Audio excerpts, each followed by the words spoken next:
Greta. Thank you for hosting all of the meetings. And hi, everyone. My name is Tanya, and I'm grateful to be here tonight. Thank you for letting me share my story. I'm really nervous, and this is a very vulnerable story for me. So, yeah, this program has changed my life. And if one person leaves tonight with a little more hope than they had when they walked in, then sharing my story will have been worth it. My story begins in Yuba City, California, where I was born, the eldest of three children. From the time I was very young, I learned that fear felt like. My birth mother, Tony, struggled with several mental illness and drug addiction. Our home was filled with chaos. She was physically and emotionally and sexually abusive. She would scream at me and tell me she hated me, wish I had never been born, and made me feel like I had absolutely no value. As the oldest child, I wasn't allowed to just be a little girl. I became the protector. I worried constantly about my younger brothers and tried to make sure nothing happened to them. I grew up hearing fighting violence and fear almost every day. We were in and out of foster care throughout my childhood. When I was 8 years old, Tony took me out of a hospital and fled California because she was running from Child Protective Services and the law.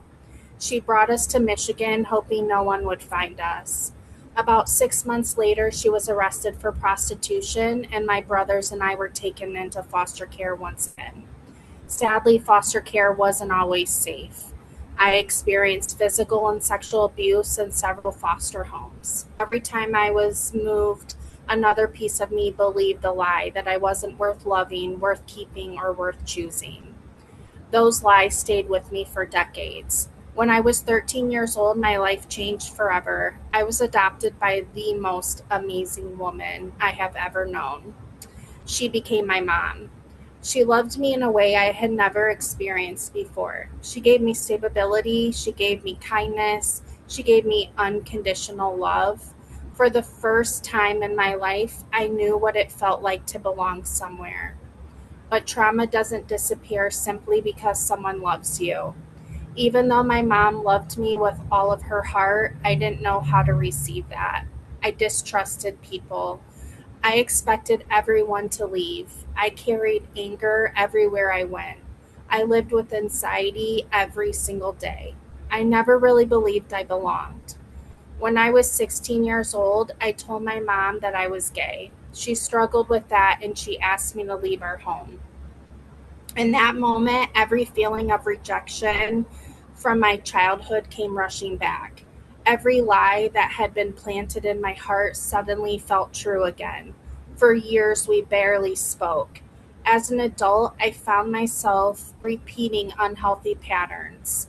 I entered abusive relationships because, as strange as it sounds, chaos felt familiar. I became a single mother and spent years just trying to survive. Depression became part of my daily life. Anxiety controlled almost every decision I made. I constantly believed it wasn't good enough, that I wasn't good enough. I wasn't worthy enough. I wasn't lovable enough. I wasn't smart enough. There were days when I stayed in bed all day because I couldn't find the strength to get up. Sometimes weeks would go by without showering because my depression was so overwhelming. I isolated myself. I stopped living. I simply existed. Eventually, my relationship with my mom was restored. She became my very best friend. When she became sick, I had the privilege of caring for her through hospice until she passed away in 2024. Losing her was one of the hardest things I have ever experienced. I was grieving the woman who had taught me what love looked like while still carrying decades of unresolved trauma. I honestly didn't know how much more I could carry.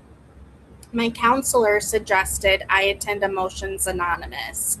Now, here is the funny part. Um, I completely lost it. I yelled at her I said, "How dare you think I have emotional problems? I don't have emotional problems. I don't need this group." I stormed out of her office, slammed the door, fired my counselor, and drove away thinking she had completely lost her mind. Today, I laugh about that because she was absolutely right. I do need Emotion Anonymous. A few weeks later, my depression became so overwhelmingly that I actually started thinking about checking myself into a treatment center. Instead, I found an online EA meeting. I didn't say a word. I didn't read. I didn't volunteer. I just listened. Week after week, month after month, then one night someone shared a story that sounded so much like my own that I felt like they had climbed inside my heart. For the first time in my life, I didn't feel alone. That night, I spoke and something changed. Not overnight, not instantly, but something inside me finally began to heal. I kept coming back. I started working the 12 steps. I listened to people who had found peace. I borrowed their hope until I could believe it for myself. Slowly, my thinking began to change. For most of my life, my emotions made every decision for me. EA taught me that I have a choice. That slogan has become part of my life. Today, when I become anxious, I remind myself I have a choice. When life becomes overwhelming, this too shall pass. When I start trying to control everything, let go and let God. When my mind starts racing, keep it simple. And every single day, by the grace of God. Those aren't just slogans anymore, they've become the way I live. The Serenity Prayer has become one of the greatest gifts in my recovery. God, grant me the serenity to accept the things I cannot change, the courage to change the things I can, and the wisdom to know the difference. Sometimes I pray those words once, sometimes I pray them 50 times, whatever it takes. Recovery hasn't erased my trauma. Recovery hasn't erased my grief. Recovery hasn't made life perfect. Recovery has changed me. One of my favorite promises says our whole attitude and outlook upon life changes. That promise has come true for me. Another says we acquire a feeling of security within ourselves. For someone who spent most of her life never feeling safe, those words mean everything. Today, when I look at my life, I see miracles. I'm in a healthy relationship built on unconditional love, healing, communication, honesty, and grace. For the first time in my life, I know what healthy love looks like.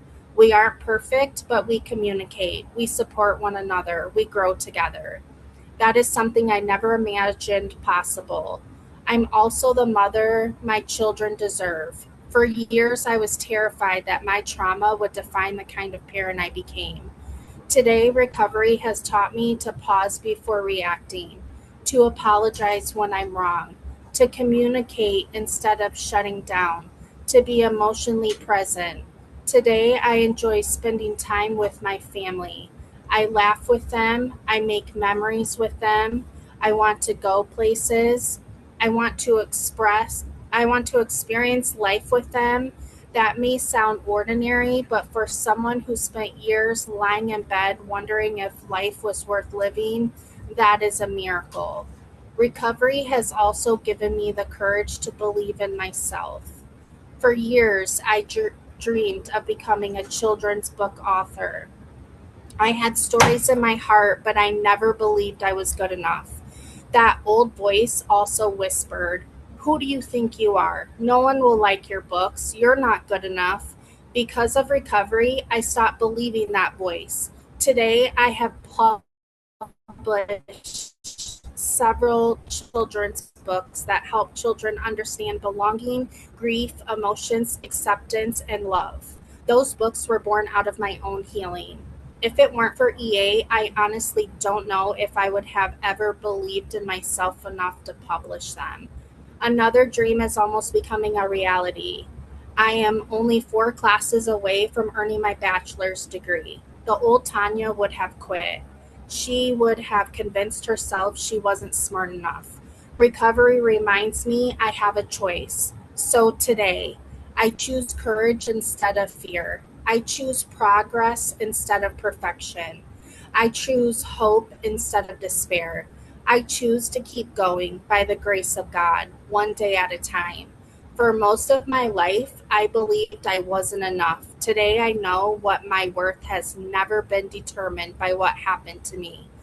I have always been worthy. I just couldn't see it. Today, I can.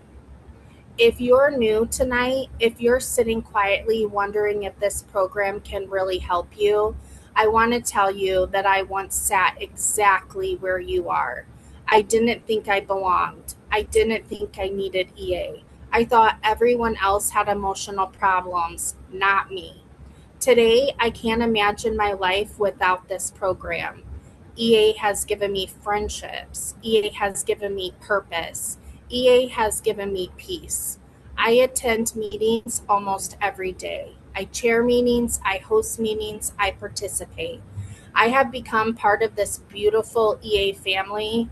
This program didn't change my past, it changed my future. It's changed the way I see myself. It's changed the way I love. It's changed the way I parent. It's changed the way I think. It has changed my whole attitude and outlook upon life. Today, I don't just survive, today, I live. And for that, I will always be grateful. I'd like to close with something that has become the theme of my recovery. For most of my life, I believed I wasn't enough. Emotions Anonymous taught me that by the grace of God, I always was. Thank you for allowing me to share my experience.